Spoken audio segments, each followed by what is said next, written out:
South ఇండియాలోనే అతి తక్కువ ధరలకి రత్నాలను అందించే ఏకైక సంస్థ 6JVR. పార్టీ నుంచి కూడా మరి మిమ్మల్ని సస్పెండ్ చేశారు, ఇలాంటి యాక్షన్ ఉంటుందని ఊహించేదంతా చేశారా? తీన్మార్ మల్లన్న అనేటువంటి వ్యక్తి సపోజ్ చెప్తా ఉన్నా, ఒక కొమ్మ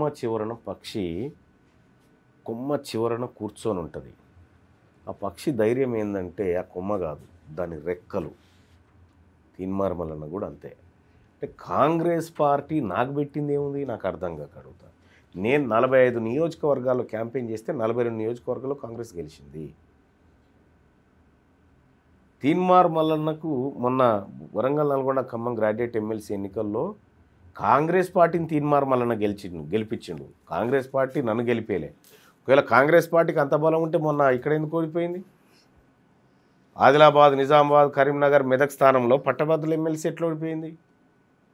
ముఖ్యమంత్రి గారు పోయి ప్రచారం చేసినా గెలవలేదు కదా.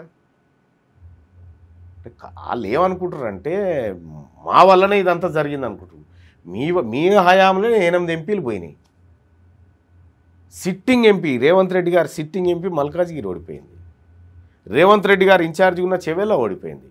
రేవంత్ రెడ్డి గారి ఓటున్న కొడంగల్, మహబూబ్ నగర్ ఎంపీ ఓడిపోయింది. తీన్మార్ మల్లన్న కాంగ్రెస్ పార్టీ నమ్ముకొని రాలే.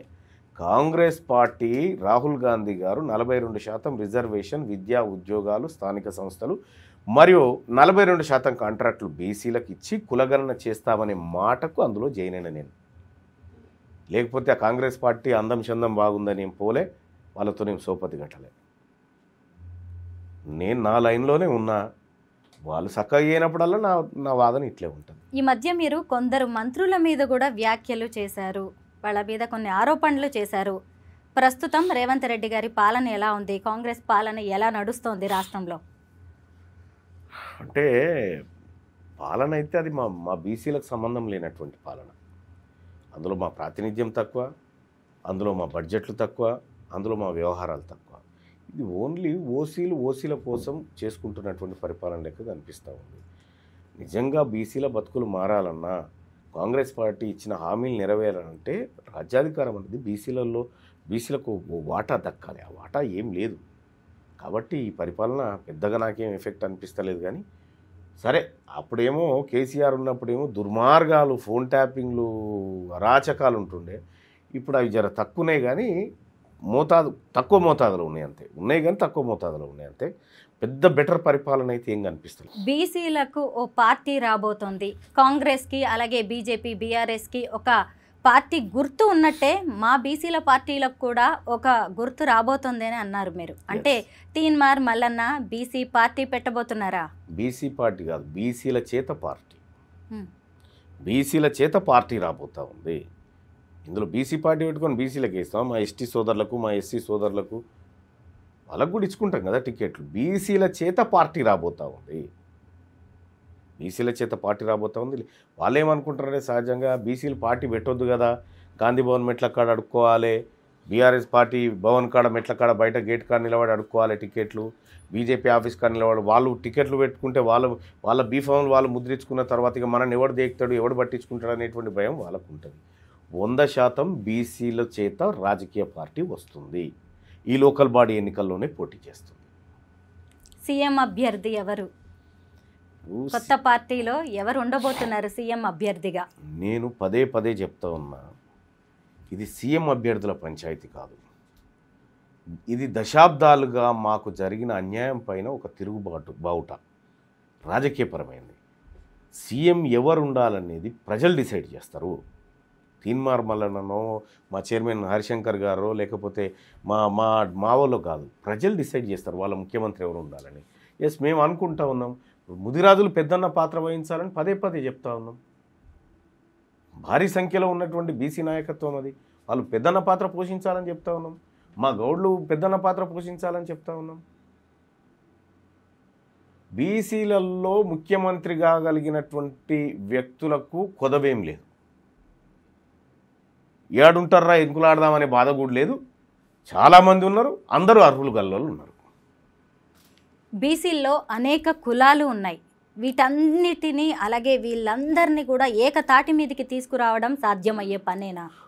ఆల్రెడీ సాధ్యమైంది కదా. ఇవాళ మీకు ఒకటి రెండు ఉదాహరణలు చెప్తా. ఇక్కడ ఆదిలాబాద్, నిజామాబాద్, కరీంనగర్, మెదక్ పట్టభద్రుల ఎమ్మెల్సీ స్థానంలో ఇండిపెండెంట్ అభ్యర్థి ప్రసన్న హరికృష్ణ కంటెస్ట్ చేసిండు. ఇక్కడ వరంగల్, నల్గొండ, ఖమ్మం టీచర్ ఎమ్మెల్సీకి పూల రవీందర్ ఇండిపెండెంట్గా కంటెస్ట్ చేసిండు.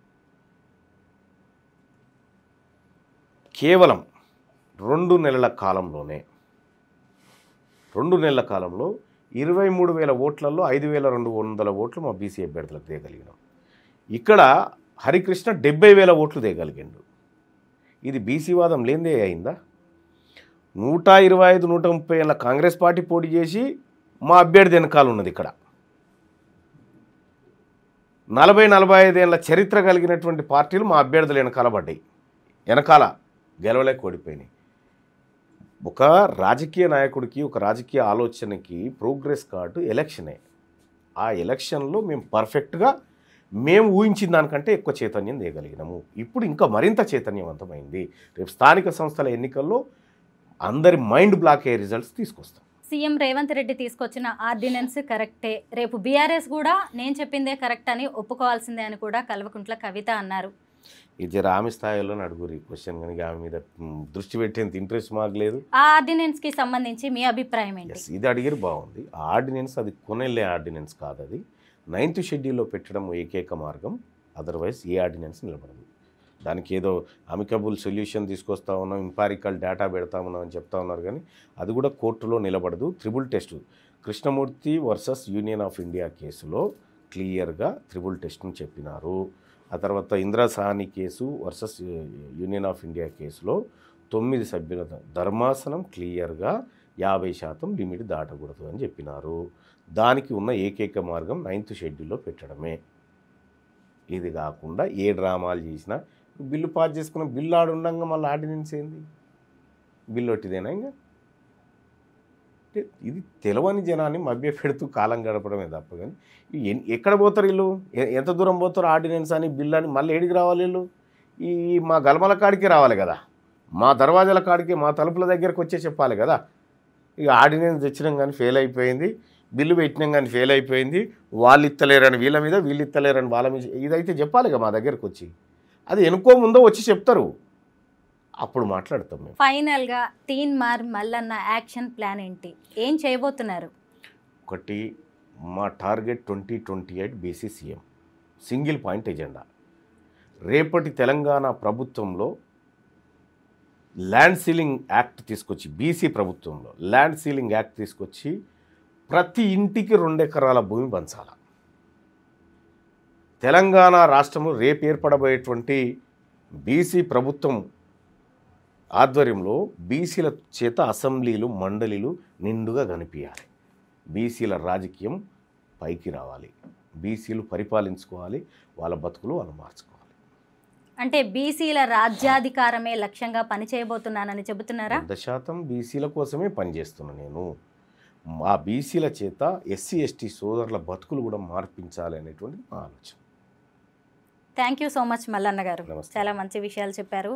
మీ ఫ్యూచర్ ఎలా ఉండబోతోంది, మీరు ఏం చేయబోతున్నారో కూడా వివరించారు. అంటే నా ఫ్యూచర్ని నేనే రాసుకున్నా, నా ఫ్యూచర్ ఏందనేది నేను రాసుకున్నా. అందరికీ బ్రహ్మదేవుడు రాస్తాడు అంటారు, కానీ నా ఫ్యూచర్ని నేనే రాసుకొని ఏ రోజు ఏం చేయాలి, ఏ రోజు ఎట్లా ముందుకు పోవాలనేది నేను రాసుకొని ఉన్నా. థ్యాంక్ యూ అండి. దేవుణ్ణి నమ్ముతారా? నేను ప్రజల్ని నమ్ముతానండి. ప్రజల్ని నమ్మొచ్చు, దేవుడి మీద నమ్మకం ఉందా? ప్రజలే దేవుళ్ళు. ఎందుకంటే ఇప్పుడు మీరు ఒక మాట అన్నారు కదా, నా రాత నేను రాసుకున్నాను, అందరి రాత బ్రహ్మదేవుడు రాస్తాడేమో అని. అందుకే ఒక డౌట్ వచ్చింది. నేను ఒకటేం చెప్తా ఉన్నా, దేవుణ్ణి విశ్వసించే వాళ్ళని మేము కూడా వాళ్ళ విశ్వాసాన్ని కాదను, కానీ నాకు ప్రజల్లో దేవుళ్ళు కనిపించారు, వాళ్ళే దేవుళ్ళు. ప్రజలకు సేవ చేసుకోవడం అంటే దేవుడికి సేవ చేసుకోవడమే నా దృష్టిలో. Thank you. ప్రజలే దేవుళ్ళు అంటున్నారు, వాళ్ళే ఇంకా రేపు ఏది మంచో ఏది చెడో ఎవరిని సీఎంని చేయాలి అనేది నిర్ణయించబోతున్నారని చెప్తున్నారు. Thank you so much Mallanna garu. Thank you.